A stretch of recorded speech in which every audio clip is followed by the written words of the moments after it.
After hearing the phrase, everything is a weapon to a human, a desperate alien race abducted several humans, gave them ships, random gadgets, and some instruction manuals. "You are speaking before the highest panel," the alien moderator began. "This is a matter of extreme urgency. Our defense force leadership needs to know what happened immediately." Okay, the figure on the view screen replied, voice trembling. It was hard to tell if it was nerves from speaking to such powerful leaders, or the shock of recent events. The panel's meeting room was surprisingly small for a place where galaxy-shaping decisions were made. Its size came from tradition, not practicality. 12 beings, representing 5 different species, were crammed together at one end of the table so they could all see the old-fashioned 2D view screen. One of the 12 leaned forward and addressed the figure on the screen. "Please confirm yours is a scientific outpost, population about 1,000. "That's correct," the base commander replied. "And you said there were no casualties?" "Yes, none at all." "That's unheard of. How did you manage it?" "It wasn't us," the commander said. "We asked humans for help." "Humans," the speaker repeated, tasting the unfamiliar word. The being on the screen shifted uncomfortably. "I mean, species ZZ9. Murmurs rippled through the panel as they pulled up data on ZZ9 from their handheld devices. It was an uncontacted species with no ability for interstellar travel. Their only trip beyond their home planet had been to their own moon, and even that was decades ago with no follow-ups. "You mean to say," the speaker pressed, "that species ZZ9 defended your sector against a warband?" "No," the commander shook their head. "They couldn't do that. And as far as they know, none of this even happened. We only asked a few individuals for help to be exact." "You're not making sense," another panel member cut in. "We were about to be wiped out or worse, taken as slaves. We were desperate. So we tried to use a certain trait of species ZZ9, something deeply ingrained in their culture, something extreme." "But you were told to evacuate," the first speaker interrupted. "Why didn't you just leave?" The commander looked confused. "We sent an emergency aid request as soon as we spotted the incoming fleet. We had no means to evacuate." This revelation caused a stir. The 12 members quickly pulled up the aid request logs. A heavy silence followed as they read the reason. The request had been denied. Officials had decided it wasn't worth the risk of losing any ships sent to help, unacceptable especially with our military forces so diminished. The base commander paused, then asked, "Shall I continue?" That almost insubordinate remark pulled the attention of the 12 panel members away from their handheld devices. "Yes," the speaker said. "Explain this." "Special trait of species ZZ9. They say everything is a weapon to a human," the commander replied. "We used that by sending them to the orbital debris field around Narinda, gas giant, 3rd planet in our system." "How did you go about that?" "We gave them," the commander began, but was interrupted. The speaker raised a hand in apology. "Please, start at the beginning. What criteria did you use to choose these for humans? How did you establish first contact?" The commander glanced off-screen, visibly embarrassed. "There was no time. The crew of the system hopper we sent to Earth searched remote areas for individuals willing to help. I take full responsibility for this breach of first contact protocol, and you found them. We did. The first few either panicked, refused, or both. We sedated them and returned them safely. But then the crew encountered a ground vehicle with 4 humans inside who agreed to the request. We brought them aboard." One of the 12 leaned in. They didn't object to this enormous task. No resistance to learning about our existence or being taken from their planet. "The crew said they were only mildly unsettled," the commander explained. "Later I learned they all had military backgrounds, trained to handle unexpected situations. We gave them a brief explanation of our situation before departure so they understood what was at stake. Although one of them did need to be sedated before takeoff on the insistence of the other 3. Other than that, they adapted quickly. One was even excited about the spaceflight." "Then you brought them to the debris field?" the speaker asked. "No. First, we took them to the base and gave them everything our head engineer thought might be useful. I'll send you the full list of tools, devices, and equipment they received. What they relied on most were the engineer helper head circlets, where they're biologically compatible," the commander sighed.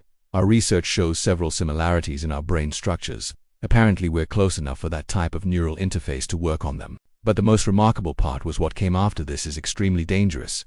Another panel member cut in sharply. "These devices are supposed to be species-specific," one of the 12 snapped. "They contain highly sensitive data about our technology. You can't just hand them over to some underdeveloped primitives, especially if they can actually use them." The base commander fell silent for a moment, then took a deep breath. "For us it was about survival, and about protecting the human system, since they would likely have been the next target. We used everything we had to give both them and us a fighting chance."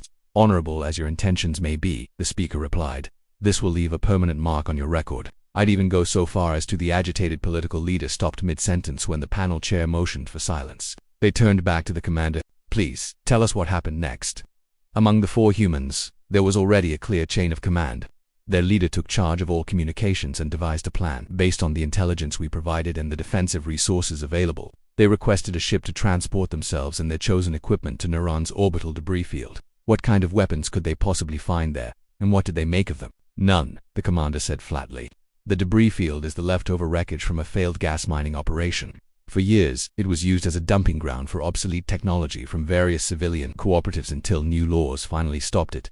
The human leader told us they weren't looking for firearms. They even refused the small amount of weaponry we offered. No weapons, one of the 12 exclaimed. Then how did they defend themselves? I can't say exactly what they did or how it worked, but I can tell you what I saw. The commander paused again before continuing. Using the knowledge from the engineer helper circlets, they managed to revive an ancient long-range colony vessel in an unbelievably short time. They used its resource extraction systems to dismantle other abandoned ships in the debris field. Whole subsystems were ripped out for salvage, and strangely through all of this work, they broadcast music over short-range subspace emitters. From what I could tell, it was music from their homeworld, possibly battle anthems. Please, stay on topic. The speaker cut in. Yes, apologies, the commander said. They stripped out rift engines likely defective and generations behind our current tech. They also gathered spent power plants, ancient computer cores, all of it junk by our standards. Yet they brought every piece aboard that old colony ship to create something the rest of the 12 leaned in. Curiosity now replacing their earlier scorn. They had been listening closely until one of the 12 suddenly blurted out, "What was it? What did they make?" "I honestly have no idea," the base commander admitted. "Before they finished the external refits on their ship, we lost subspace communication and any visual on what the humans were doing. At first I thought the warband had caused the blackout, since they were close to breaching our system. But then the signal returned, and I realized it wasn't them.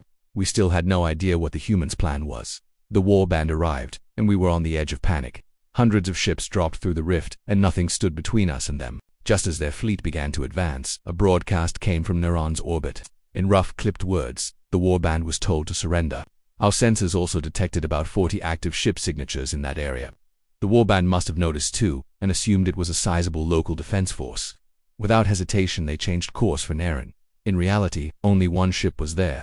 That became clear when the humans broke radio silence. The warband entered close range of the gas giant, and we watched helplessly as they began bombarding the largest wrecks in the debris field. Then two things happened at once. First, a massive atmospheric eruption blasted megatons of gas toward the enemy fleet. Second, our subspace communications went dead again.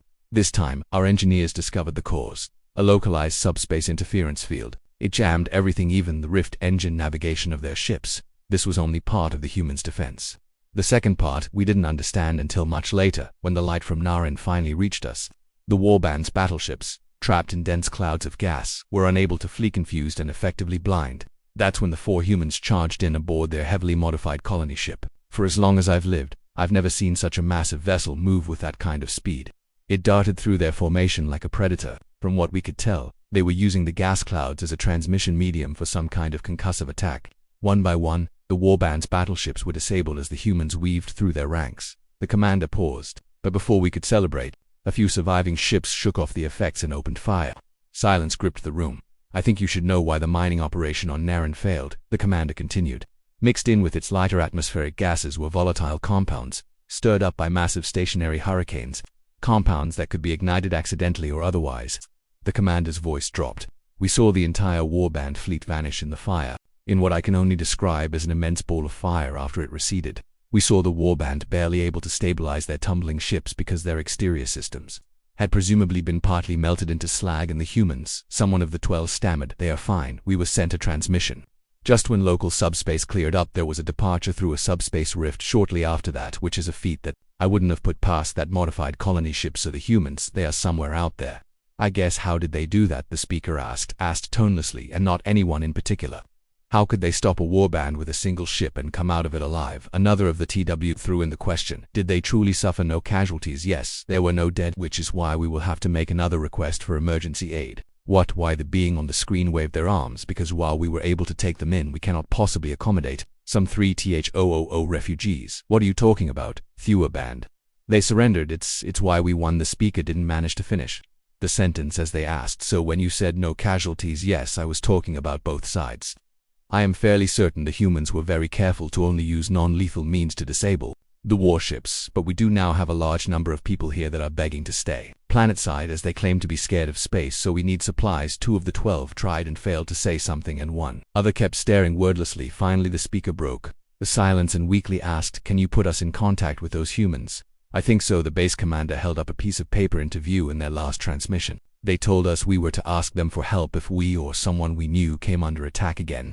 They gave us a string of numbers that make up this value here. Apparently that is the key to identifying them within some communication system used on their planet. Did they say anything else in the transmission? Well, they thanked us for the stuff we gave them, and then the group leader said something about having great fondness towards a plan that comes to fruition. I'm not too sure about my translation, though. After an exchange of glances with the other members of the 12, the speaker sat up straight and instructed, "That will be all for now. We need to go over this new information, and we'll most certainly get back to you with more questions. Make sure to compile a full report of the incident in the meantime, and begin to investigate this communication tech of the humans. Consider your supply request granted. It will be dealt with as soon as you hand it in the base." Commander made a gesture of understanding, and the view screen flicked off. The historic room remained in silence for a while.